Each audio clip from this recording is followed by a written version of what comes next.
Hello everyone. We are going to discuss locomotion and movement today, and in this I'm going to take subtopic contractile proteins and muscle contraction.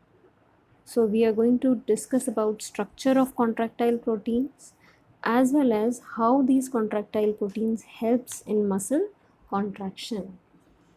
And we will discuss about how they help in contraction and relaxation, which then helps in muscular movements.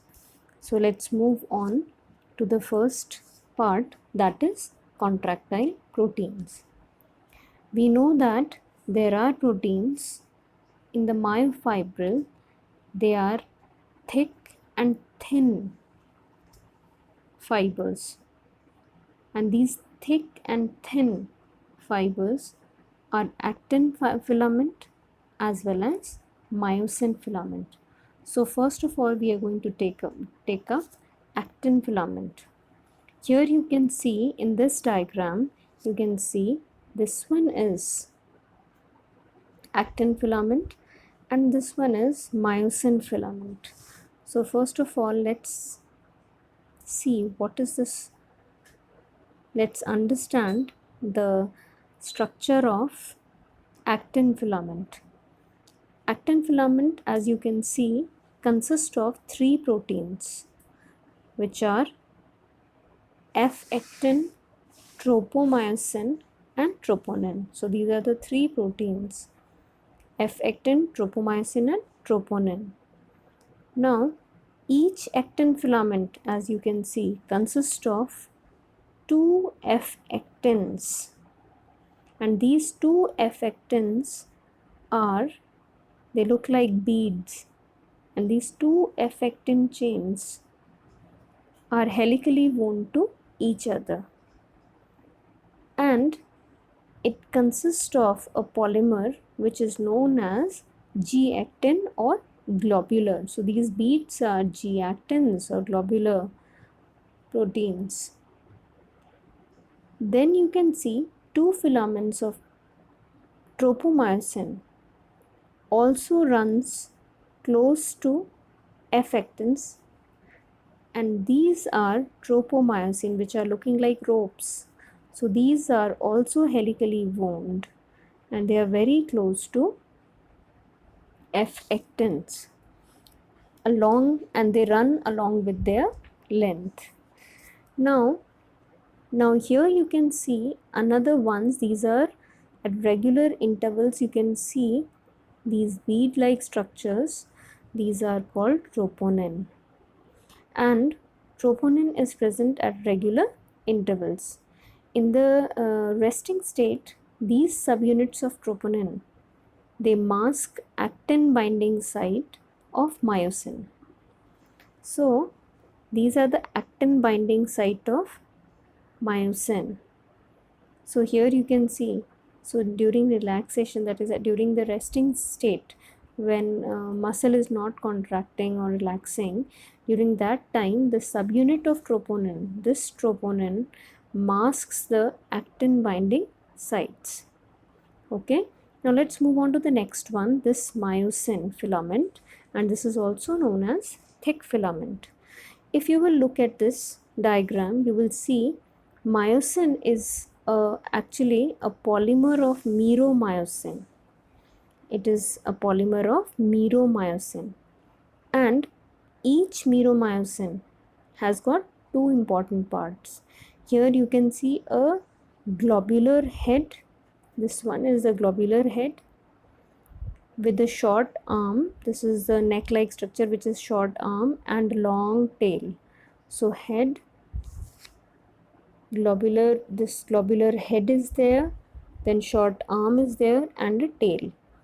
The head with the short arm is known as HMM, or also known as heavy meromyosin, and the tail is called light meromyosin. So this head is called as heavy meromyosin and this tail is known as light meromyosin. Now if you will see, heavy meromyosin projects outwards at a regular distance, and after some at some part, this is known as cross arm, and this one is cross arm. So heavy meromyosin projects outwards at a regular distance at an angle from the surface of polymeric meromyosin. That is why it is known as cross arm. And the globular head, if you look at the globular head, there are two labelings. One is actin binding sites. You can see that during relaxing state, during resting state, troponin binds to this actin binding sites. Okay, this actin, troponin of actin binds to this head region, and the other one, these other sites are ATP binding sites and acts as active sites. These are ATP binding sites. So this is the basic structure of contractile proteins. Now let's see how they help in the process. But before moving on, let's see what is the basic difference between actin and myosin, that is thin and thick filaments. Now actin, it is a thin protein of sarcomere. Myosin is a thick protein of sarcomere. Actin is also called as thin filament and myosin is also known as thick filament. Actin is made up of two effectins helically wound. So these are two effectins which are helically wound. Here you can see these are, but myosin is made up of a monomeric protein. It forms the light band or isotropic band, whereas it forms the dark band or anisotropic band. So we know that myofibrils contains of the muscles contains light and dark bands, which are also known as striations. So here light band is actin and dark band is myosin. Now this is a basic structure shown here very clearly. You can see that how these fibrils, myofibrils, are arranged. Thin and thick fibers are arranged in this diagram. It is a very clear and neat diagram. Here you can see H zone, Z lines, and between two Z lines is a one structural and functional unit of muscle which is known as sarcomere. Here you can see I band, then A band, and then again I band, then M line is there. So these arrangements are very clearly shown here. Now here you can see the light bands which are known as, which are actin actually, and these light bands are also known as I band. So these light bands, so this actin, wherever actin is present, this is known as I band.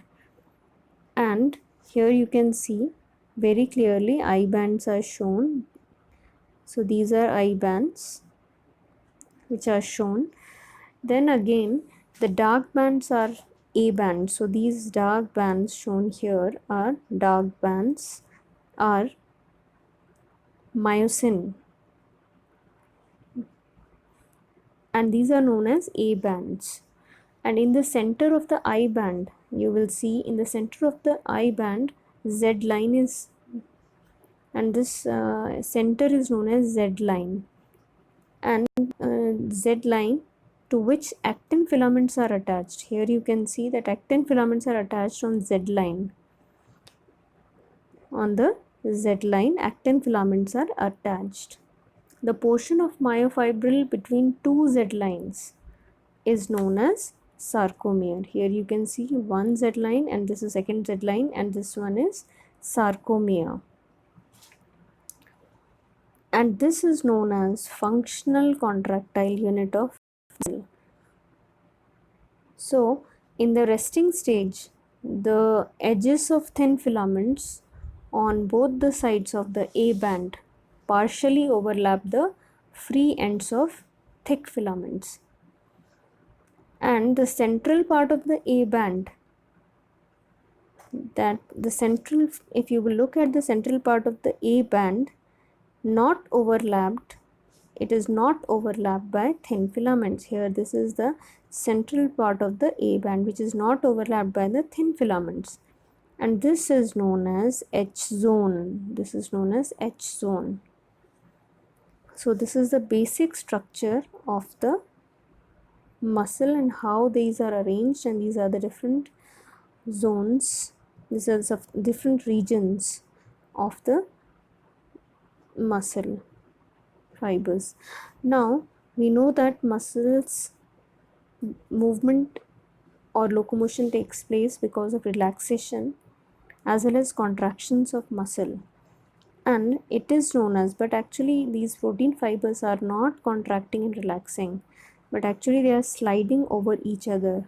So this whole process of muscle contraction is explained by sliding filament theory, and this sliding filament theory helps us to understand the whole mechanism of muscle contraction. Now, this theory states that it says that contraction of muscle fiber is due to sliding of thin, that is actin filaments, over the thick, that is myosin filaments. And muscle contraction begins by a neural signal. Always remember, when a neural signal comes from CNS, that is central nervous system, and that is through motor neuron, then this whole process of muscle contraction starts. And when neural signal reaches the neuromuscular junction, it releases a neurotransmitter which is known as acetylcholine, and this acetylcholine generates an action potential. Now this is the nerve and synaptic knobs, they will release acetylcholine, and this acetylcholine will then generate action potential in the sarcolemma of the muscle, and this then spreads through the muscle fiber quickly and causes release of calcium ions from the sarcoplasmic reticulum into the sarcoplasm. So endoplasmic reticulum in the muscles are known as sarcoplasmic reticulum. So this then causes, as soon as this action potential reaches the sarcolemma, it causes release of calcium ions, and always remember that calcium ions are stored in the sarcoplasmic reticulum, which are released into the cytoplasm of muscle, and this is known as sarcoplasm. So don't get confused, sarcoplasm means cytoplasm, sarcoplasmic is endoplasmic reticulum. Then this calcium which are released binds to the subunit of troponin and brings about, and it causes conformational changes, and this removes the masking of active site for myosin. During resting stage, troponin binds with the actin binding site, myosin binding, that means on the head region, and as soon as calcium binds, it removes the masking of active site for myosin. Now the myosin head binds to the active site on actin to form a cross bridge, and so the myosin head binds to the active site on actin to form a cross bridge, and this utilizes energy from hydrolysis of ATP. So this pulls the actin filament towards the center of A band, and whole process pulls the filament towards the center of A band, and as a result the Z lines limiting the sarcomere, they are pulled close together, it causes shortening of sarcomere. So here shortening of sarcomere takes place. It is also known as contraction of muscle, where two Z lines comes closer. Thus, during muscle contraction, the length of A band remains unchanged. If you will see, the length of A band remains unchanged. This length of A band remains unchanged. Here you can see the length of A band remains same, while that of I band decreases. So here the myosin goes back to its relaxed state and a new ATP binds and cross bridge is broken. The actin filaments then slide out of A band and the cycle of cross bridge formation and cross bridge breakage continues till calcium ions are pumped back, and this keeps on, bridge formation, bridge breakage keeps on taking place. It keeps on occurring till the calcium ions are pumped back to sarcoplasmic reticulum, which again leads to the masking of active site of on F-actin. So this is the whole process of this. Here you can see on the first diagram, where you can see that the thin and thick filaments are not overlapped completely. So, but muscle contraction is taking place. In the second diagram here, you can see that thin filaments have completely overlapped thick filaments, which shows the contraction, maximum contraction of muscles. So this diagram is very important. Whenever sliding filament theory is asked in your exam, you have to draw this diagram along with this diagram so that you can explain your answer well. I hope this is clear to all of you. Now, before moving on, these are some questions. These are some takeaway questions. Read them carefully and try to answer them. First question is, name the proteins of thin filaments of a sarcomere. Name the monomers of F-actin. Which part of myosin functions as ATPase? Bring out the role of calcium ions and ATP in muscle contraction. The last one is, in a muscle fiber, calcium is stored in. So, I hope you must have understood the theory of sliding filament, and now you will be able to explain it and understand it well. Thank you.